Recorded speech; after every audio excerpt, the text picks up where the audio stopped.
Hello everyone, good morning. Chaliye, let us start with the session. And today we will going to start with basically one of the most important topic, which is the buzz in the town, that is the white collar terror. Now, white collar terrorism is kind of a new word which you are seeing right now, because a series of doctor, like whole universities has been suspected कि भैया ये पूरी जो university होती है, that is Alka University, which is actually a doctored university in proper hospital, schools and political science, law, मतलब different subgroups is also holding this organization, that is Alka University. So where we have found कि भाई lot number of students and doctors and professors which are medical practitioners, they are actually connected with this terror attack. So that's where the new buzz you will see in the around the corner in the world. Very good morning guys, that is your white collar terror. So white collar terror, you can use this terminology from examination point of view, यानी कि prelims में तो chances very कम है, very less that they will going to ask you something like this, but mains में और ethics में if you write some particularly terminologies, it will going to help to basically enrich your answer. Now, what is actually white collar terror?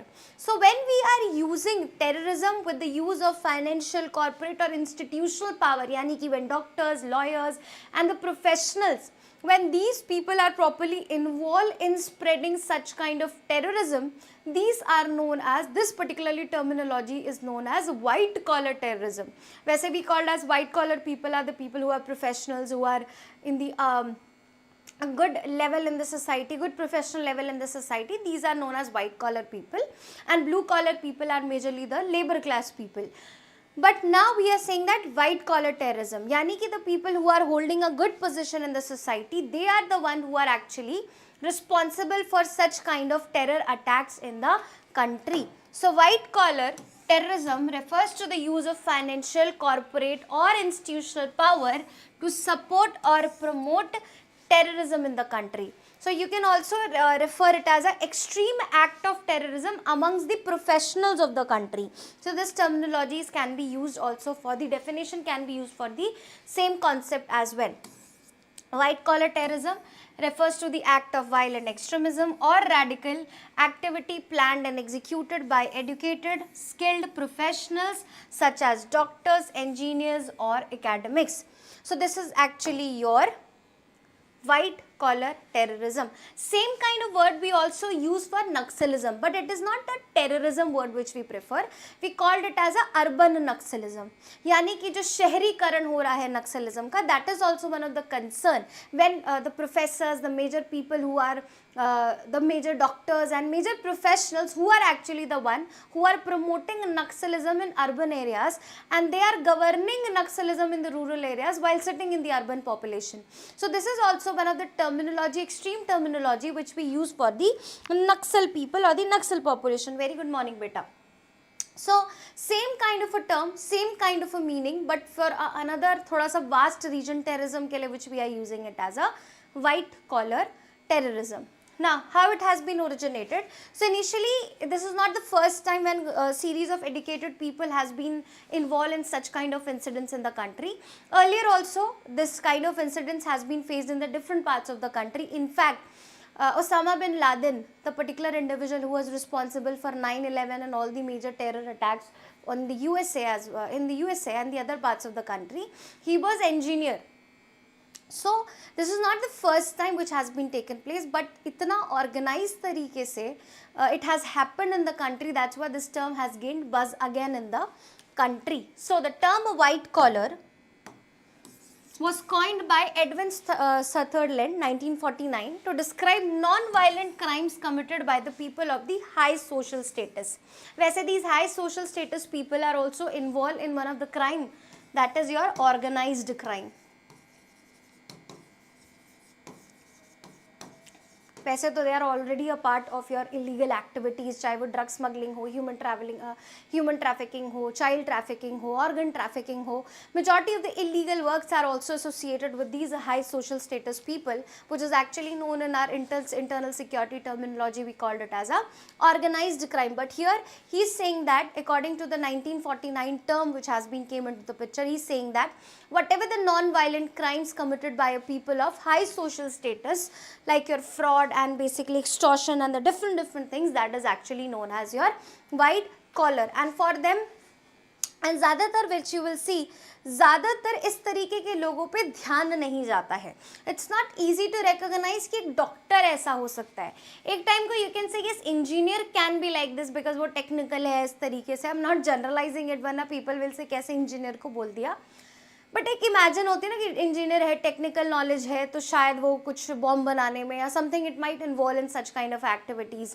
But doctor usually we are like doctor है, life saving individual. अपनी पूरी process में, journey में वो pledge ही लेता है कि I want to save the lives of the people, I want to basically cure more and more people.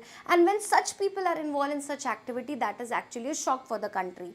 So white collar terrorism versus traditional terrorism. Now what is the difference between these two terminologies कि भैया white collar terrorism है और एक traditional terrorism है, यानी कि the traditional way of terrorism. So what is the nature? ज़्यादातर white collar is economic, institutional और ideology based. यहाँ पे physical violence and bombing attacks is majorly used. Second, जैसे कि there are theories which are revolving around. The plan was not to actually explore something on the basically in your near about your Red Fort. The plan was something big. Plan was की repetition of 26/11. So you can say that कि थोड़ा सा organise in institutional way पे they were planning something big, but because of the havoc which has been created with lot of arrest has been done by the different state governments and ATS, उसकी वजह से panic has been created और whatever the thing which you will see. But majorly what is the difference? White collar ज़्यादातर economic, institutional and ideological manipulation you will see. यहाँ पे physical violence, bombing, suicide attacks, lone wolf attack, this is the major traditional kind of a terrorism. So you can say that the current terrorism, the incident which is taking place, it's a mixture of white collar and traditional terrorism, because car bombing or working as a lone wolf attack or a suicide attacker, this is actually the practices, or this kind of attacking practices is followed by Jaish-e-Mohammed. So we are expecting कि शायद इसके पीछे whatever the connections we are finding out, so we are in a thought कि ये Jaish-e-Mohammed का काम हो सकता है. Now actors, business person, bureaucrats, politician, NGOs are also involved in these. Now here militants, insurgents are the major people who are involved in the traditional terrorism. Visibility, the recent incident which happened in your Jammu Kashmir, जिसकी वजह से whole operation Sindoor has been conducted, we can say that it was a part of your traditional terrorism. Visibility, they are majorly hidden, operates under a legal cover, they are visible and they prefer open violence. So this is the major difference between white collar and your traditional terrorism. Now what is the objective? यहाँ पे majorly the financial gain and ideological support. They want ideological or political domain, मतलब domination, यानी कि they want politically to influence the system. Detection, very difficult, requires a forensic accounting, and easier and physical evidences are available. Obviously एक ये network सोचो, they were not present here from like 2020, 21, 23. They were present in that area from on an average 2018 and 19. So they were planning this thing, the whole basically the series of doctors which are involved in this crime, the terror attack which has been done. So there are evidences that they were planning this incident from on an average 2018-19. So सोचो कि इतने सालों से they were planning. Finally it's 2025 में they were about to क्या बोलते हैं give actually conclusion to this terrorist attack. So इतने सालों से they were not visible, working in a very secretive manner, कि इतना आसान नहीं था उन्हें find out करना. So very difficult. Detection is very difficult and requires sometimes your financing, accounting. So this is what is your white collar terrorism, majorly important from your means perspective. Prelims perspective se chances are very less. Majorly acts and theories can be asked. Acts can be asked from examination point of view, whatever the substance which are involved there. Now the next article, obviously during this incident only Prime Minister has visited your Bhutan, so he also talked about terrorism from the land of Bhutan. But other than that, lot of agreements and MOUs has been signed between India and Bhutan is one of the India's closest allies and important strategic partner. And when in 2014 Pradhan Mantri came into the picture, yani BJP government has taken the pledge. Pradhan Mantri first visited Bhutan as part of your neighborhood first policy. So this is also one of, that's why this country plays a very important role in India's international relation. So Prime Minister of India visit to Bhutan strengthen India-Bhutan ties. Now what are the outcomes? We know that Nepal and Bhutan, these two countries are important for India from hydroelectricity point of view. Why hydroelectric? Majorly hydroelectric electric projects are going on between both the countries. Because Nepal may be on an average there is a good bunch of rivers which are present, and Bhutan may be a good number of rivers with a proper drainage system. मतलब एक जो एक speed चाहिए होती है mountain से नीचे आने के लिए to create that pressure and to create that all the favorable conditions to generate electricity we can found in basically Nepal and Bhutan. So majorly with Nepal and Bhutan we have lot of hydroelectric projects which are going on. And recently when Prime Minister has visited in Bhutan, he talks about health ka initiatives. He talks about some of the MOUs related to your healthcare, some of the trade and some of the basically other aspects as well to improve people to people contact, and some checkposts will be established. But majorly this meeting mein we have talked about one of the major hydroelectric power plant which we will discuss abhi. Now what are the key outcomes of this meeting? Inauguration of 1020 megawatt Punata Sangchu 2 hydroelectric power project. This is one of the major initiative. This has been inaugurated. That is Punak Sangchu 2 hydroelectric project, which is symbol of India-Bhutan hydropower cooperation. We will discuss about this in detail because this is very important. Second, resumption of Punang Sangchu 1 hydroelectric power project. This is a river that is Punang Sangchu. I don't know how the Bhutanese pronunciated, but from our pronunciation point of view, this is what actually the best pronunciation we can do. Punat Sangchu. So Punat Sangchu is a river which is present in somewhere mid of the Bhutan. मतलब भूटान के middle sectors पे होती है. I will tell you in the map अभी.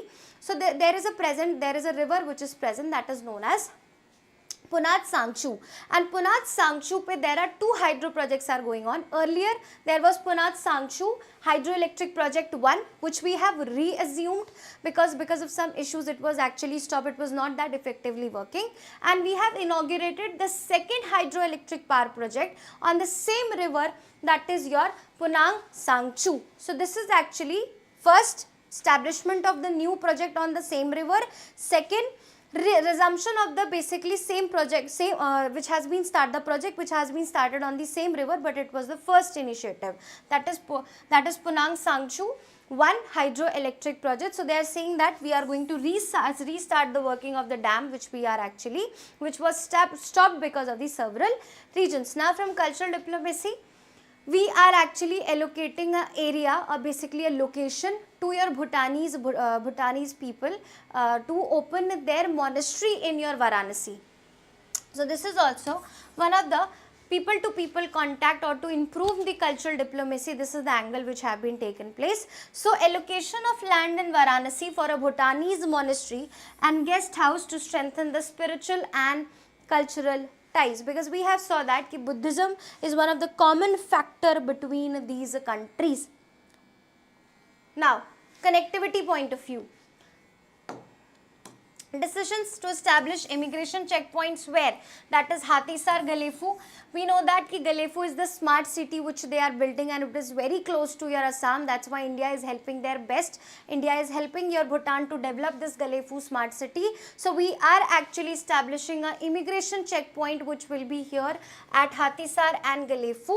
That will going to improve the people to people and trade linkages between India and Bhutan. So Galefu is a smart city which is built by your Bhutan, Bhutan is actually creating a smart city under which we have opened an immigration point. We are also planning कि यहाँ से trade will going to be improved between India and Bhutan.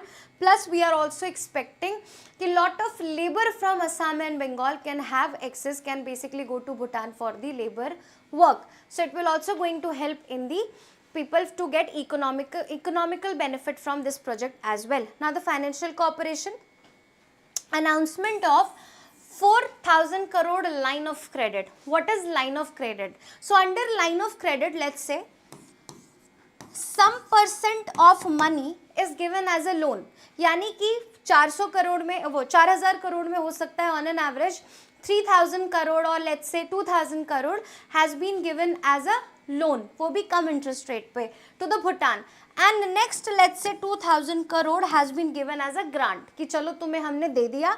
In future, if there will be a situation that we need hydroelectric electricity from this project, or in future we need you to counter China, then you have to support me because we are giving you this much amount as a grant. So this is also the thing which you will see. So Financial Corporation announcement of 4,000 crore, that is line of credit to support Bhutan developmental priorities. So what is line of credit? I have made you explain. Now the another MOUs which has been signed, that is the Memorandum of Understanding. Renewable energy, obviously the river hydroelectric power point 2. Healthcare pe we have signed an MOUs to work on the health and digital health system and capacity building, and we have also worked for the mental health. Kyun? Because Bhutan is considered as one of the happiest city of India and India neighborhood. Abhi Asia happiest city mein there is a survey which has been done by a Time Out karke, there is an organization. In that particularly happiness index of Asia, I am talking about Asia, Mumbai has become the highest, मतलब Mumbai has become the first city या the top ranking city, यानी कि number 1 पे कौन है, that is Mumbai in the happiness index of your Asia, यानी कि Asia की सबसे खुश जो शहर है, the city है, that is basically your Mumbai. And another two cities, that is with 98 and 92% of happiness, or 93 or 92% of happiness is your China की दो countries है, Shanghai, or there is one more country. So under the Asia's happiest cities, basically Mumbai is one of the happiest city which you will see. And when we talk about the World Happiness Index also, Mumbai is one of the top Indian happiest cities. So this is also one of the major important data which you will see.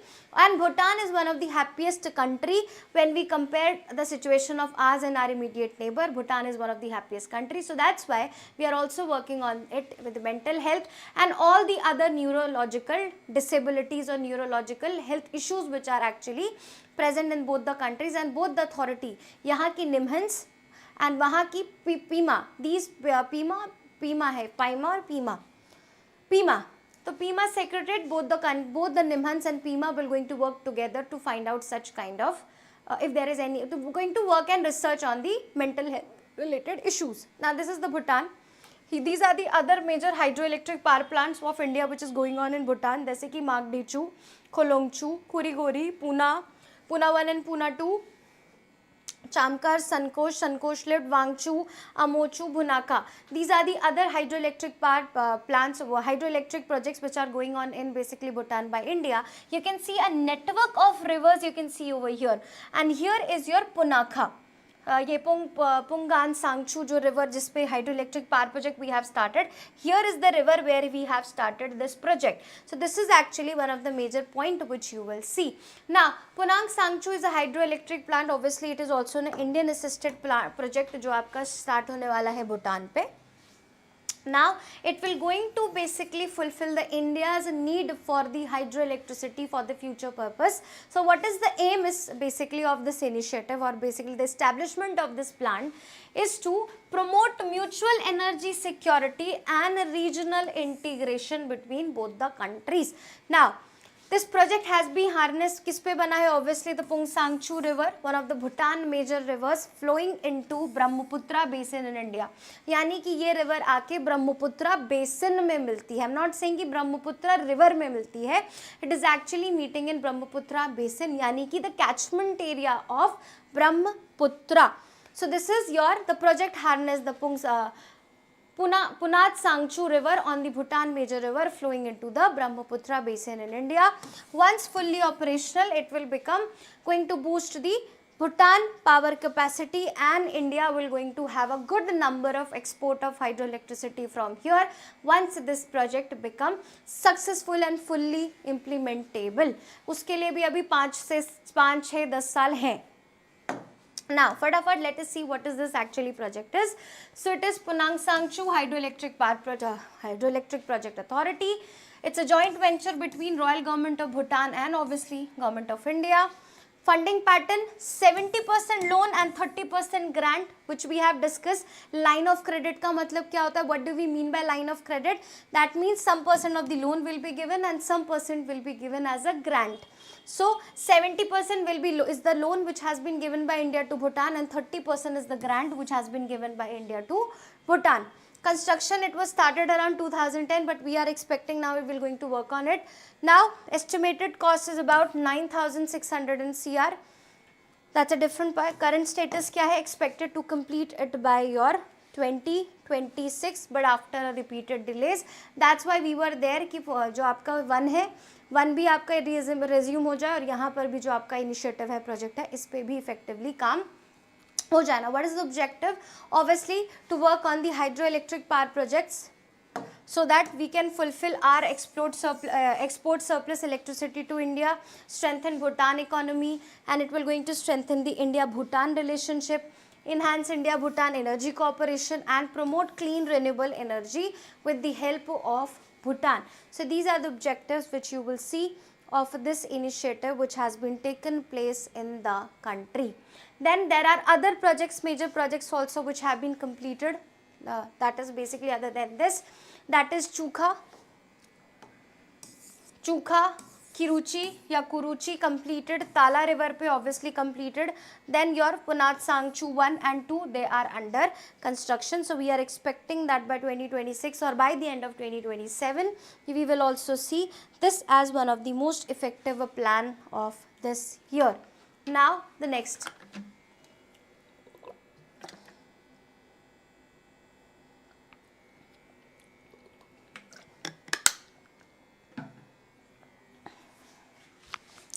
अब just imagine you are saying that I want to drink a milk, but I don't want it to be a like कि अभी I don't want कि वो milk cow से हो, buffalo से हो, मतलब ऐसे किसी भी mammal से नहीं हो जिसका हम लोग यहाँ पर consume करते हैं milk. So now what is the news? Israel has developed, Israel company, that is Remilk. Actually, real milk or Remilk, what is I guess the name of the country, we will name of the company, we will see that it has developed a milk without cow, यानी कि गाय के बिना दूध बना दिया है. So in future if we need milk तो उसके लिए हमें गाय की ज़रूरत नहीं पड़ेगी. This is what has been developed by Israeli company. Now this is not the first time, already USA and बाकी 2-3 countries have developed this thing, but now Israel has one of the major country which has developed this technology, and India will definitely going to get help from this, and already 2 to 3 startups of India, they are working on it कि बिना गाय के you can produce milk in the country. So this is a very kind of a special innovation and very kind of a effective innovation which has been done. So Israel-based startup Remilk has announced the commercial launch launch of its lab-grown cow-free milk from January 2026, marking one of the world's first large-scale rollouts of animal-free dairy. Lab-grown milk. Now just imagine lab-grown diamonds we have heard, lab-grown meat pe people are working. मतलब already it has also been one of the successful initiative. Now people are creating lab-grown milk. Just imagine हमारे तबेले वालों का क्या होगा, दूध की industry ठप हो जाएगी, हमारे तो एक मेजर सेक्टर पे इफेक्ट पड़ेगा. बट या इस चीज़ को इस्तेमाल करने के अभी बहुत टाइम है हमारे देश में. But what is lab-grown milk? What are the another initiatives we have to see? Now, lab-grown milk is a lab, basically it is actually artificially made in lab and without the help of cow. यानी कि तुम्हें गाय की ज़रूरत ही नहीं है इस दूध को बनाने के लिए. So lab-grown milk that is produced without using cow or any other animal through a process called precision fermentation, where microorganisms are programmed to make the same proteins found in real cow milk. They have realized, this particularly Remilk company has realized कि whey and casein, whey and casein, these are the two major proteins which are found in a cow milk, which is actually major proteins which is responsible for the formation of cow milk in the cow. So that's why they have extracted these two proteins, and with the artificial lab process, the technology with the precision fermentation, with the help of these two proteins, they have created a artificial lab grown cow milk. Now, it is a chemically identified to cow milk but produced in a laboratories or industrial bioreactors but not on farms. It contains the same key proteins, कौन से, casein and whey, fats and nutrients, but without involving of dairy animal. So just imagine, they have taken these two major proteins, that is your casein and whey. They have taken them out and they have artificially created a milk and the fat, all the important content which is present in the cow fat milk, and they have produced that, and now they are actually ready to sell in the market with a technology that is known as precision fermentation. What is the step which is involved? So step also it is actually necessary to understand. First of all, obviously science is used here, gene editing, gene therapy, that is actually used here. So they have identified the genes in the basically cow which is specifically responsible for making of these milk, the proteins which are responsible for making of this milk. So they came up with the answer, that is casein and whey. So if they ask you, if UPSC ask you the casein and the whey recently seen in news related to what, so it is actually a protein which is majorly found in your animal dairy products. So this is actually your casein and whey. So scientists identify the genes in basically cow that makes your casein and whey protein. So this is the first step of how they have produced this with the gene identification. Second is microprogramming, यानी कि they have inserted the same proteins in the yeast or a fungi. Yeast में भी आपने देखा होगा जब आप yeast डालते हैं नहीं डेयरी प्रोडक्ट वो फैलती है. So same what they have done that they have inserted this two proteins in a yeast और fungi which are the micro organisms using a genetical engineering technology that is a biotechnology. यानी कि artificially उन्होंने एक तरीके से reproduction करा दिया, मतलब not a right term to use but एक तरीके से समझने के लिए they have kind of a artificial IVF type scene कर दिया हम लोगों ने. Not a right terminology, again I am repeating, this is not the right terminology to use but this is kind of a experiment they have done. So first of all what they have did, they have identified the two proteins, that is the casein and whey. They have taken it out, they have inserted that in yeast or a fungi or microorganism artificially with a biotechnology, that is a genetical engineering. Then they followed a step 3, that is the precision fermentation. So under the fermentation, under the bioreactors, they have fermented का मतलब in short कई बार आप सड़ाना भी कह सकते हैं. So with a proper fermentation या रखने के बाद basically sugar like glucose and milk proteins have been created under this basically casein and whey protein and mixture with your yeast and fungi.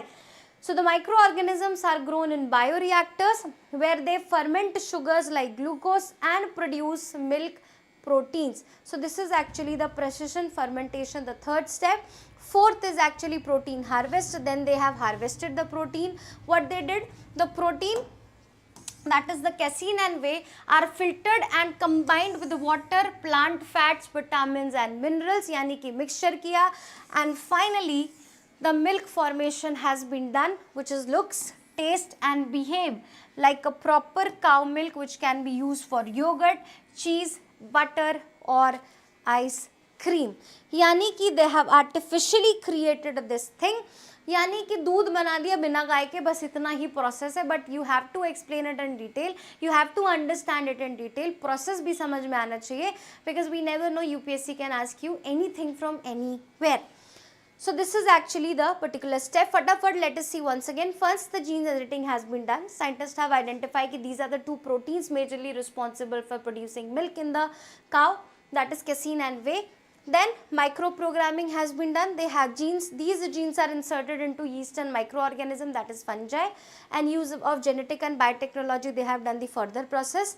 Third is precision fermentation. Then these microorganisms under bioreactors, they have been fermented, and basically they produces kind of a milk protein, and then after that these proteins are filtered and combined with the other sources, that is pani, plant fat, vitamins and minerals, and then finally the formation of the milk has been taken place, which look, taste, behave like cow milk, and all the things which we do with cow milk can be done with them as well. That is, we can create yogurt, we can make yogurt, cheese, butter or ice cream. So this is the major kind of a thing which they have generated.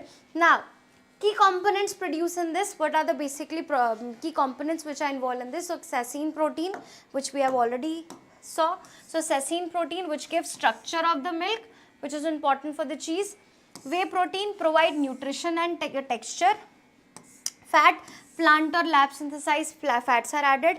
Lactose added artificially or replaced with other sugars. And vitamins and minerals added for nutritional balance of such milk, so that they can give you the qualities or the basically whatever the nutrition and minerals which are present in original cow milk. So these are the components which are involved in this lab grown milk, that is casein protein, which gives actually structure of the milk. Whey protein, which provide nutritional and the texture. Fat, lab synthesized fats are added so that it can give the other qualities as well. Lactose, artificially or it replaces the original or the other sugars. Vitamins and minerals added for the nutritional balance of such milk. So this is the important aspect which you will see of this artificially generated milk. Now, what is the difference between lab grown milk and plant based milk? Lab grown milk, microbes, this is made by a precision fermentation, यानी कि the technology which is used is your fermentation or the precision fermentation.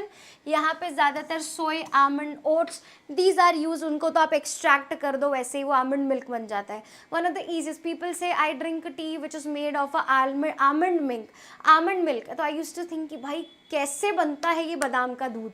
So मतलब but then I realized कुछ नहीं, you have to just basically grind that almond and उसको soak करके you have to basically keep that in a cotton का कपड़ा and then you have to basically squeeze that, तो उसमें से जो भी almond का जो भी juice निकलेगा और जो भी उसके जो extracts निकलेंगे, that is almond milk. मैंने such a easy process to make a almond milk. So same, but now lab grown milk is a proper precision fermentation is used. यहाँ पे plant, soy based, these kind of milks are produced. Contain real milk protein? Yes, they contain real milk protein. No, because these are plant based. Now, lactose can be made lactose free, but naturally lactose free. Plant based are naturally, these are lactose free. Some of the people, they are lactose intolerant. यानी कि कुछ लोगों की body में दूध घी लगता ही नहीं है, अगर खा लिया तो उनको कुछ ना कुछ इन्फेक्शन हो जाएगा, डाइजेस्टिव प्रॉब्लम्स हो जाएंगी. So naturally plant based proteins, plant based milk is basically your lactose free. Taste and texture almost identical to dairy milk, slightly you can see the difference of this plant based milk. Environmental impact much lower than dairy, but low, but depends on the crop used. किस तरीके का crop आप इस्तेमाल कर रहे हैं, that will have an environmental basically scenario of that. So this is the in short difference between your plant based protein and your plant based milk and lab grown milk. What is the Indian context? So what is the Indian context? So India is obviously the largest milk producer of the world. So majorly who will going to be affected out of this milk? That is India. वैसे तो अभी बहुत दूर है, we will have in future we will sign a deal with Remilk and with Israel and then that will be a future aspect, but ऐसा नहीं कि India is not working on it, India is also working on it, but ठीक है. Milk की वजह से there are lot of other current affairs also in news because of the milk, जैसे कि ट्रम्प के साथ मतलब यूएसए के साथ नॉन वेजिटेरियन मिल्क के ऊपर बवाल हुआ था. सो चांसेस आर देयर कि milk and milk related questions can be asked in paper. So please make sure you are aware of every fact related to this. So India is the largest milk producer in the world with 230 million approx tons annually 2024-2025. Lab grown milk already research have been started in India, where in IIT Delhi. CSR labs and private biotech startups are working for this basically to produce such kind of a lab grown milks in India also. FSSAI is also studying such conditions that these milk is good for Indian market or not, should they be commercially permitted in the country or not, and government supports innovations also under the Startup India and Biotechnology Industry Research Assistance, that is BRAC. So we have also startups which is working for this. So in future we will see how this will going to become in India. So two major startups which is working on this is with the help of IIT Delhi is your Zero Cow Factory. Gujarat, Zero Cow Factory Gujarat. It is the India's first precision fermentation company making A2 beta casein milk without cow. And Evo Foods working on dairy free but dairy equivalent proteins, यानी कि dairy free but dairy के जितने ही qualitative proteins वाले products बनाने के लिए बात कर रही है. So these are the two important Indian startups which you will see, which is related to the same production of a lab grown milk. So this is also one of the important factor which you will see here. Very important news, very important news, please, from examination prelims point of view also and mains point of view also.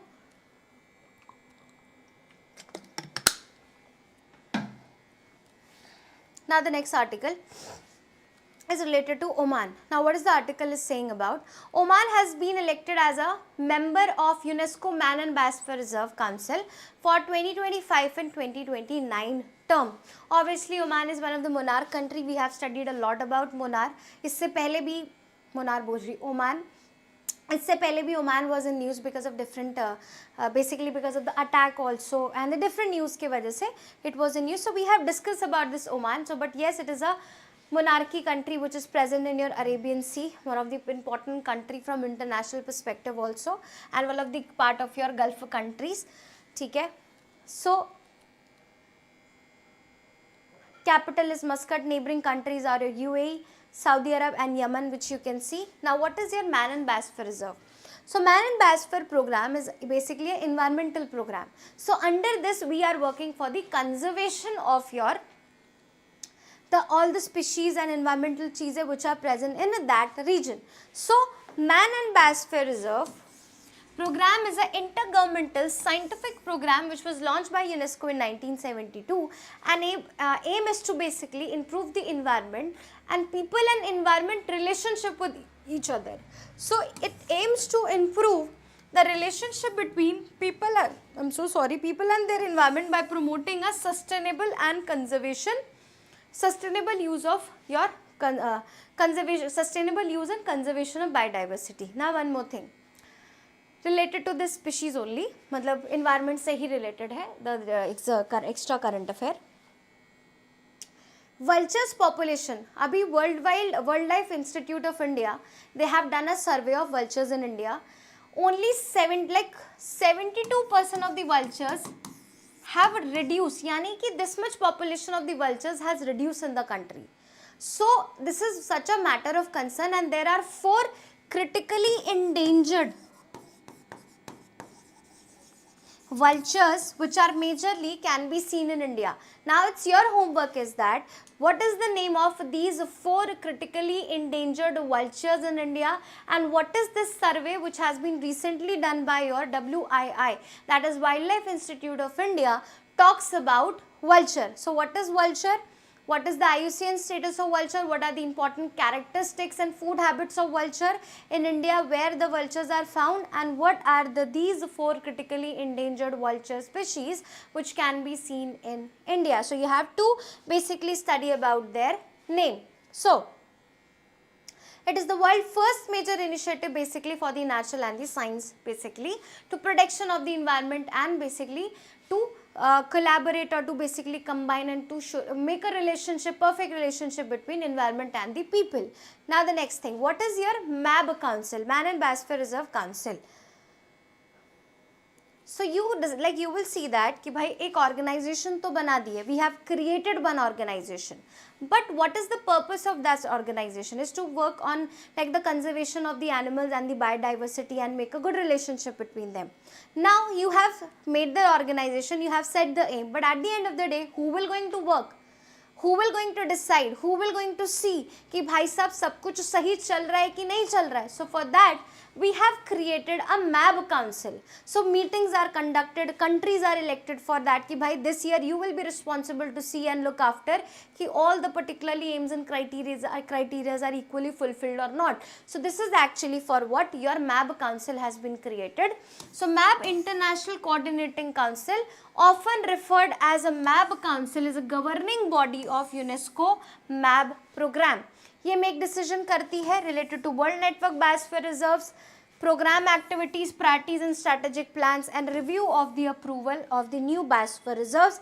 In India, we have 18 biosphere reserves.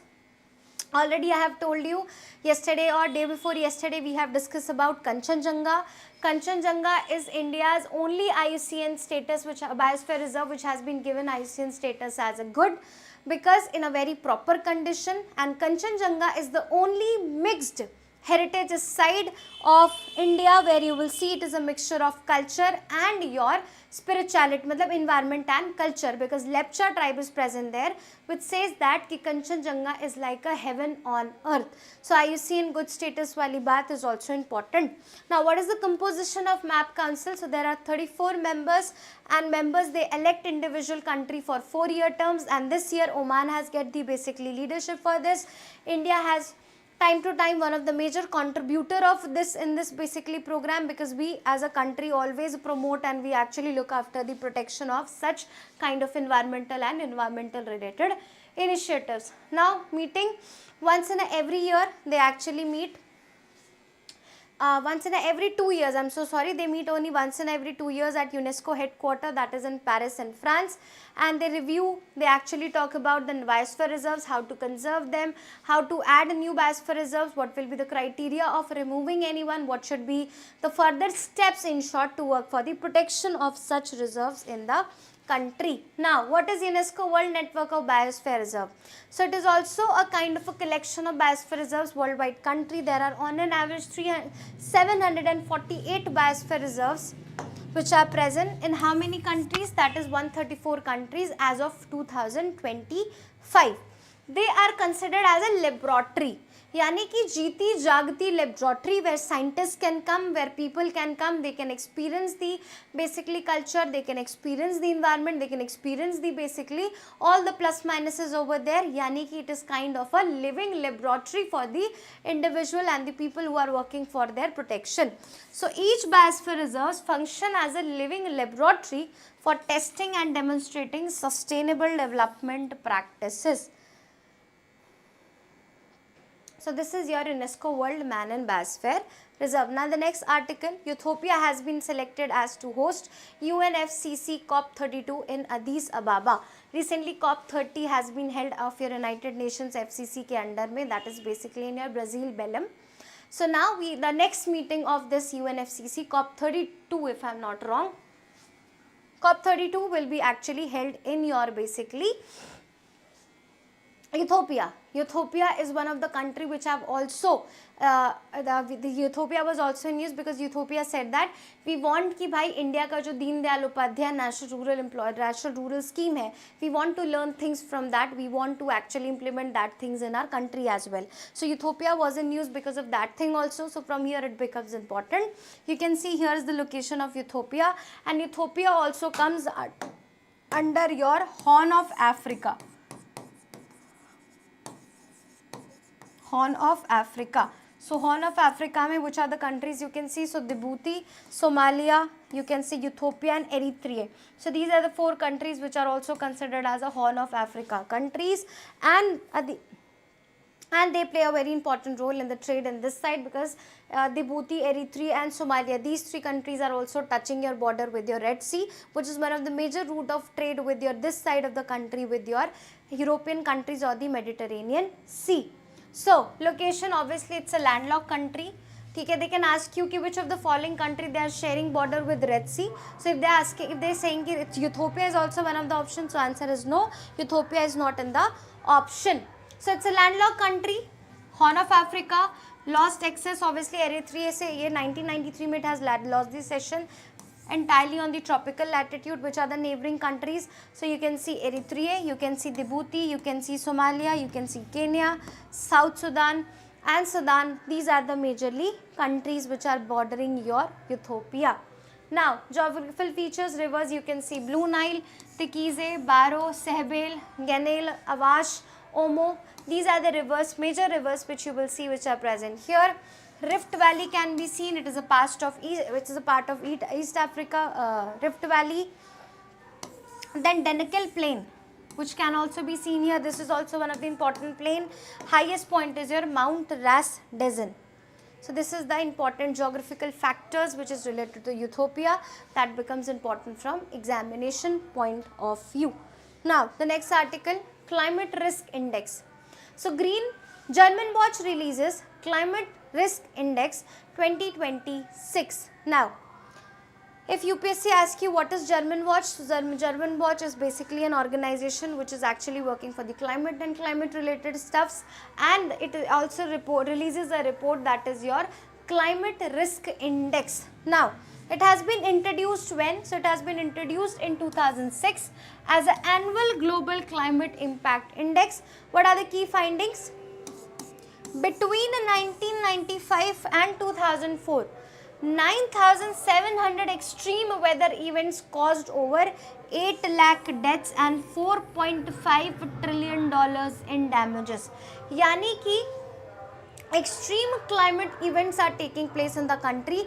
कभी भी some kind of typhoon, कभी भी some kind of hurricane, suddenly some kind of tropical, something like these kind of calamities, cloud bursts, mini cloud bursts. So because of these extreme climate related indexes, this much loss human has faced. यानी कि from 1995 to 2004, on an average 8 lakh deaths have been occurred because of this climate, sudden climate change, and on an average 9,700 extreme weather events has been taken place, 8 lakh deaths, on an average $4.5 trillion of damage can be seen, and India ranked 15th in this climate risk index in 2004 and 9th in it was actually present in your 1995 to 2004. यानी कि 9th rank पे majorly we were there from 1995 to 2004. Now we are on the 15th rank of this climate risk index. यानी कि India faced nearly 430 extreme weather events in 3 decades,